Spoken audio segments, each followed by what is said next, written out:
Welcome everybody, my name is EruptionFang and this is episode 6 of Nomad of Nowhere, titled El Rey. This is the mid-season finale. There's only going to be 12 episodes this season and the show's going on a bit of a hiatus until summer. But with that said, let's begin. So Toth and Scout are once again chasing the Nomad because their horses, no matter how fast they are, never seem to be fast enough. To get away from them, the Nomad decides that traversing a nowhere storm is his best option, so he heads inside for safety. Luckily for him, he finds an abandoned castle where he can take refuge until the storm passes. He decides to rest his eyes for a bit, and he is awakened by a Yadalan elder. How do I know she's Yadalan? The eyes, the ears, the skin tone. Also, it's her title in the credits. The elder is more than happy to see magic still alive. However, since the Nomad doesn't understand anything really, she takes him through history and we learn of El Rey. So by the looks of it, El Rey didn't seem to have any innate magical ability. He arrived on a horse and used his sword to essentially conquer the castle. He claimed the crown as well as the throne and genuinely seemed to be a very good person. People would come to him asking for food, health, not depression is what I can only assume this one was. And he even had the power to make the old young again. He did many good things with the power he was given until he grew old. Now, one of two things could have happened here. Either El Rey did indeed spend his entire life granting wishes of those who showed up until he lacked the ability, or using his magic caused him to grow old. Something like the crown he was wearing acts as a double-edged sword. He can use magic, however it equally takes away from him when he uses it. Either way, El Rey lost his magic.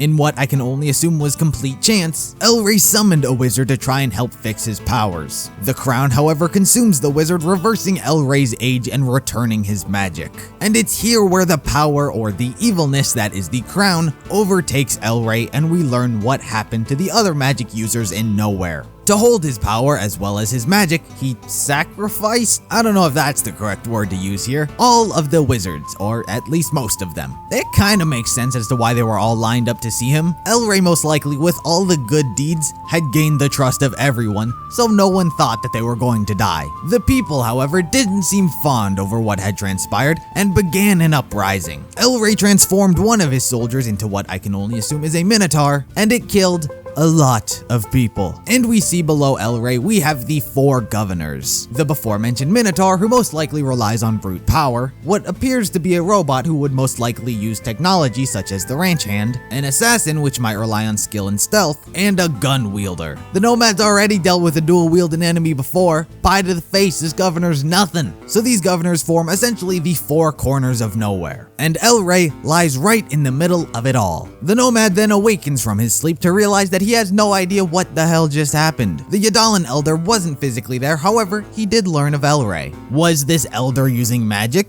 Is this elder dead? I'm more on the side of it being magic. Despite the fact that the Nomad has been described as being the last magical being, I still think this had to have been magic by the Yadalan elder. Unless she is actually dead, and this is just like a ghost. Meanwhile, with Toth and Scout, in a desperation attempt to catch the Nomad, they had followed him into the storm where only danger lies. They encounter an electric rhino, however they are capable of dealing with it. Scout, however, was injured in the fight and Toth must make a decision. Continue hunting the Nomad or save Scout's life. Toth chooses Scout to be more important. Someone who doesn't think that way is Don Paragon. He is angry with Toth for abandoning the mission to save a spittoon girl. We come to learn that Don Paragon's goal as for why he wanted the Nomad is so he can be promoted to become one of El Rey's governors. For over 100 years, none of them have been able to find and or capture the Nomad, so Don strives to do what they couldn't. Toth's goal, on the other hand, is still quite ambiguous. We get confirmation that the sole reason she's working for Don Paragon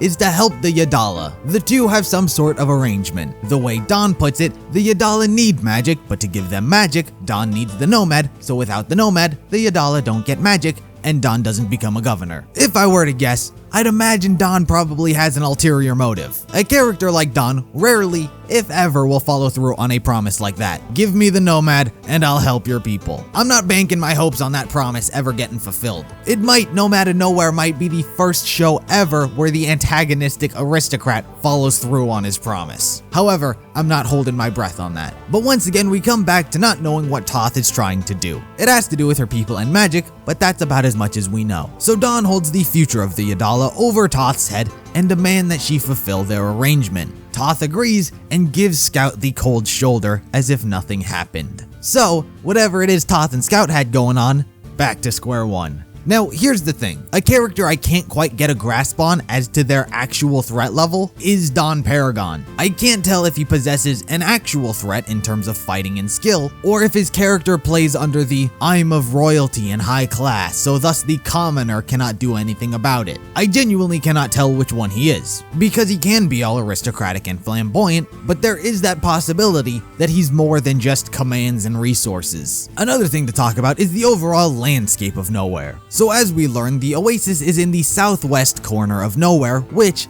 I'd imagine it is in and around the area we've been viewing. More than likely, we've only seen this small corner of their world. However, question comes into play is why is part of El Rey's castle here? Implication and reason stands that that was the original castle the crown was being held in. You would think that that would be dead smack in the middle of nowhere surrounded by the other governors. But it's not. This castle has obviously seen better days as it's abandoned, but the extra floors of the castle don't appear to be there either. I just find it a bit strange that for an extended period of El Rey's life, he spent it in this castle doing both good and evil things for what must have been at least 100 years at this point, judging by what Don Paragon said. But perhaps El Rey just abandoned this castle for a new one a while back, or this is just a completely random castle. Now, let's talk about the Nomad for a second. So the Nomad has been described as having been alive for over 100 years, never an exact amount of time, just over 100, and judging by the way he acts, age still isn't a problem. One of three things could potentially be happening with the Nomad.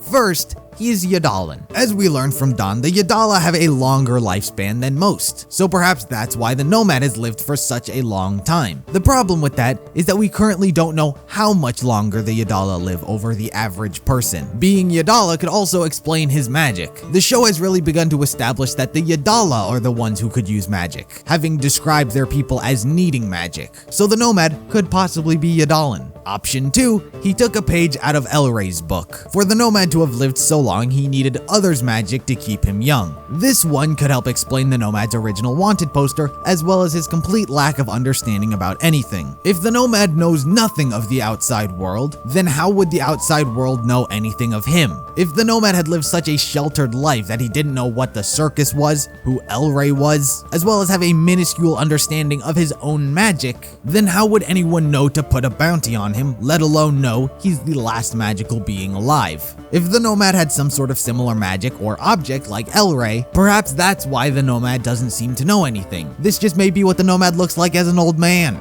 Consume one too many people, he damages himself, losing a bit of memory, becoming young again, which may be why he acts like a child, why he's so emotionally invested in his creations. Or option 3, something else. You always gotta leave room for the unknown. Maybe he's not Yadalan, maybe he didn't consume any other wizards. Perhaps it's something else entirely for why and how the Nomad has lived for such a long time, as well as his ability to use magic. The other magic user is of course El Rey. So now we do have confirmation that he is indeed the King of Nowhere. He holds all the power. The thing I like about El Rey already is that he of course is painted as the main antagonist of the series. However, the writers aren't solely relying on he's the bad guy. El Rey was already given a bit of redeeming qualities. When he first obtained the crown, he was all about good. He was helping everyone and everyone. I mean, so long as they came to him. But initially, it wasn't a people came to him asking for things, and then he just flaunted his power over them and treated them like dirt. There seems to be this natural progression that drove him power hungry. Without the crown, El Rey isn't nearly as powerful. I don't want to say that he's completely useless because he did conquer the entire castle as just a normal person, so he isn't completely useless without the crown, but the crown gives him magic, something that El Rey most likely inherently couldn't do. Something else I ended up taking away from this episode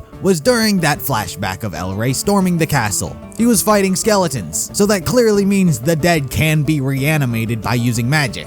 Last episode we learned that the Nomad couldn't do that, however there was the possibility of learning, and this episode just confirms it, right? How else would skeletons be able to fight if not by magic? So the Nomad could learn to bring the dead back to life eventually. This episode, learning of the 4 governors and El Rey, begins to form the outline that Jordan Swears had said the show had been planned for. He said Nomad of Nowhere was planned for about maybe 6 seasons and a movie. I don't don't know what the movie could be, but in terms of these 6 seasons, I can imagine this season, season 1, just being the intro to the world and the characters as well as the tone. No real sort of progress, just a getting to know you type deal. Perhaps season 1 may just be dealing with Don Paragon. Then you have the 4 governors, 1 to be dealt with each season, now making it up to 5, and El Rey being the ultimate end to it all for the season 6 series finale. Plus a movie somewhere in there. So if that is what the show is going to be doing, that's great. It's a clear outline, and plus the show so far has been exclusively in the desert. Judging by the map, that's not the entirety of nowhere. You have a mountain region, swamp,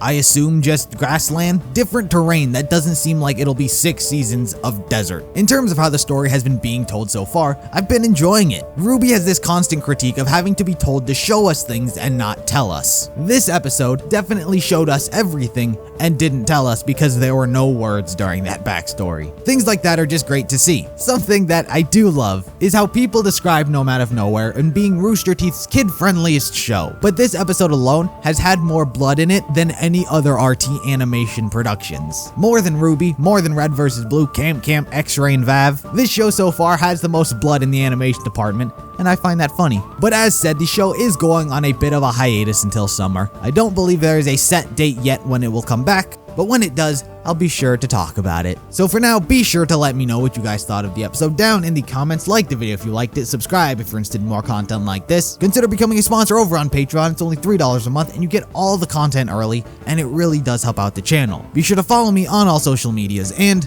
I'll see you in the next video.